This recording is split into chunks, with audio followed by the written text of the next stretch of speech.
सुप्रभात प्यारे बच्चों। कक्षा +1 का पोल साइंस का हमारा जो टॉपिक है चला हुआ है चुनाव और प्रतिनिधित्व प्रणाली। उसी टॉपिक पर आगे बढ़ेंगे कि कुछ चुनाव भारत में प्रत्यक्ष विधि से और कुछ अप्रत्यक्ष विधि से होते हैं। इससे पहले हमने समानुपातिक और सर्वाधिक वोट पाने वाली पार्टी के बारे में भी पढ़ा, एकल सदस्यीय सरकार के बारे में भी पढ़ा, बहुसदस्यीय सरकार के बारे में भी पढ़ा। आज हमारा जो पॉइंट है वो राज्यसभा का चुनाव किस प्रकार से होता, प्रतिनिधित्व का उनका वोटों की वैल्यू किस प्रकार से आंकी जाती है। राज्यसभा के चुनाव में समानुपातिक प्रतिनिधित्व की प्रणाली। समानुपातिक प्रतिनिधित्व एक तीसरा स्वरूप हमें भारत में राज्यसभा के चुनाव में देखने को मिलता है। इसे एकल संक्रमणीय मत प्रणाली कहते हैं। प्रत्येक राज्य को राज्यसभा में सीटों का निश्चित कोटा प्राप्त है। राज्यों की विधानसभा के सदस्यों द्वारा इन सीटों के लिए चुनाव किया जाता है। इनमें राज्य के विधायक ही मतदाता होते हैं, यानी जो एमएलए चुनकर जाते विधानसभाओं से। मतदाता चुनाव में खड़े सभी प्रत्याशियों को अपनी पसंद के अनुसार एक वरीयता क्रम में मत देते हैं। जीतने के लिए किसी प्रत्याशी को मतों का एक कोटा प्राप्त करना पड़ता, जो निम्नलिखित फार्मूले के आधार पर निकाला जाता है, यानी कुल मतदान कुल विजयी उम्मीदवार +1 और इसका पूरे का +1। उदाहरण के लिए यदि राजस्थान में 200 विधायकों को राज्यसभा के लिए 4 सदस्य चुनना है तो विजयी उम्मीदवार को 200 नीचे कितने 4/4 + 1 यानी 200/5 +1। इसका पॉइंट आ जाएगा 40 + 1 41 वोटों की ज़रूरत पड़ेगी। इतने वोट उसको हासिल करने पड़ेंगे जीतने के लिए। जब मतगणना होती है तब उम्मीदवारों को प्राप्त प्रथम वरीयता वोट गिना जाता है। प्रथम वरीयता वोटों की गणना के बाद यदि प्रत्याशियों को वांछित संख्या वोटों का कोटा नहीं प्राप्त कर पाती तो पुनः मतगणना की जाती है। ऐसे उस प्रत्याशी को मतगणना से निकाल दिया जाता है जिसे प्रथम वरीयता वाले सबसे कम वोट मिले हों।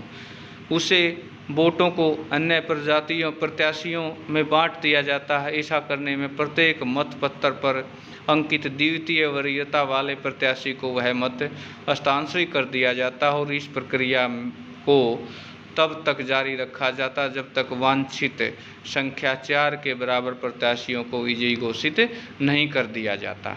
भारत में सर्वाधिक वोट में से जीत की प्रणाली क्यों स्वीकार की गई। अब प्रश्न उठता है कि जो सबसे ज़्यादा वोट लेगा उसको ही विजयी क्यों घोषित किया गया। इस प्रश्न के उत्तर का अनुमान लगाना बहुत कठिन नहीं है। यदि आपने ऊपर बॉक्स में राज्यसभा के चुनाव प्रक्रिया के बारे में पढ़ा होगा तो आपकी समझ में आ गया होगा कि यह प्रक्रिया काफ़ी जटिल है। किसी छोटे देश में तो लागू हो सकती है पर उपमहाद्वीप जैसे विशाल देश में भारत में नहीं।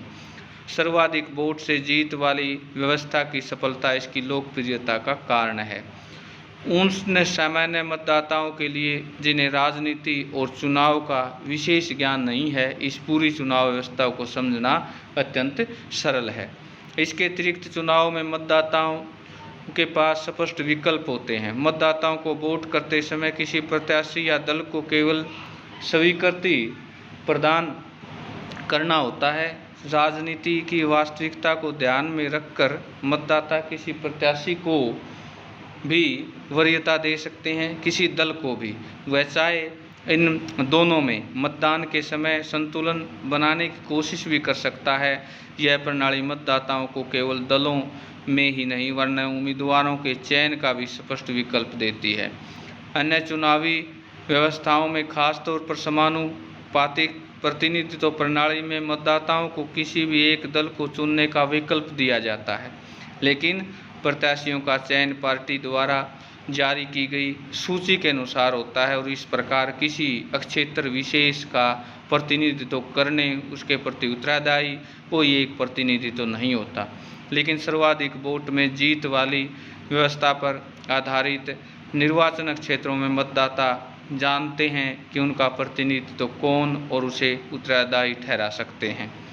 लेकिन सबसे महत्वपूर्ण बात यह है कि संविधान निर्माता समझते थे कि समानुपातिक प्रतिनिधित्व प्रणाली पर आधारित चुनाव संसदीय प्रणाली में सरकार के स्थायित्व के लिए उपयुक्त नहीं होंगे।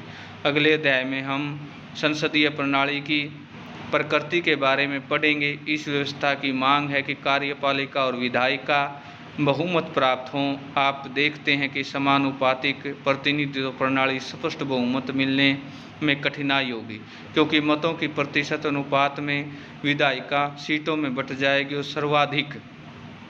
सर्वाधिक मत जीत प्रणाली में उन बड़े दलों के गठबंधन को बोनस के रूप में कुछ अतिरिक्त सीटें मिल जाती हैं। ये सीटें उन्हें प्राप्त मतों के अनुपात में अधिक होती है, तब प्रणाली एक स्थायी सरकार बनाने का मार्ग प्रशस्त कर संसदीय सरकार को सुचारू और प्रभावी ढंग से काम करने के अवसर देती है। अंत में सर्वाधिक मत जीत वाली प्रणाली एक निर्वाचन क्षेत्र के विभिन्न सर्वाधिक वर्गों में एकजुट होकर चुनाव जीतने की मदद करती है। भारत जैसे विविधताओं वाले देश में समानुपातिक प्रतिनिधित्व प्रणाली प्रत्येक समुदाय को अपने एक राष्ट्रव्यापी पार्टी बनाने के लिए प्रेरित करती है। संभवतः यह बात हमारे संविधान बनाने के दिमाग में रही होगी। संविधान का अब तक का कामकाज संविधान निर्माताओं की अपेक्षाओं प्रमाणित करता है कि संविधान निर्माताओं के उम्मीदों के संविधान की कार्य प्रणाली से प्राप्त अनुभव प्रमाणित करता है।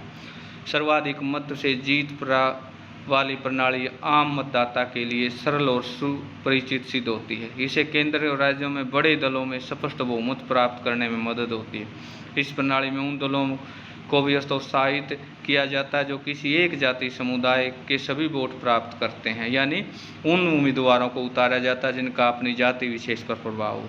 सामान्यतः सर्वाधिक मत से जीत वाली प्रणाली से द्विपक्षीय व्यवस्था उभरती है, और इसका मतलब है कि सत्ता के लिए दो प्रमुख प्रतियोगिता कि यही दोनों में बारी बारी सत्ता प्राप्त करते हैं। नए दलों में किसी तीसरी पार्टी में इस प्रतियोगिता में सम्मिलित होने से सत्ता प्राप्त करने में कठिनाई होती है। इस संदर्भ में भारत ने इस प्रणाली के अनुभव में कुछ अलग स्वतंत्रता प्राप्त के बाद यद्यपि उसे सर्वाधिक मत जीत वाली प्रणाली अपनाई, फिर भी एक दल वर्षों उभर कर सामने आया और उसके साथ साथ अनेक छोटे दल भी अस्तित्व में रहे। 1989 के बाद भारत में बहुदलीय गठबंधनों की कार्य प्रणाली को देखा जा सकता है, और इसी के साथ अनेक राज्यों में धीरे धीरे द्विदलीय प्रतियोगिता उभर रही है। लेकिन भारतीय दलीय प्रणाली की प्रमुख विशेषता यह है कि गठबंधन सरकारों के आने के लिए छोटे दलों को सर्वाधिक मत की जीत वाली प्रणाली के बावजूद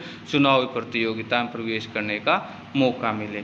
तो प्यारे बच्चों, आज के लिए एक तो आपके लिए प्रश्न बनेगा, वो ये है कि राज्यसभा का चुनाव किस प्रक्रिया के द्वारा होता है, यानी प्रतिनिधित्व चुनाव में राज्यसभा क्या है, और भारत में सर्वाधिक जीत प्रणाली को क्यों अपनाया गया। इन दोनों पॉइंटों पर आप सुंदर नोट्स तैयार करेंगे। आज के लिए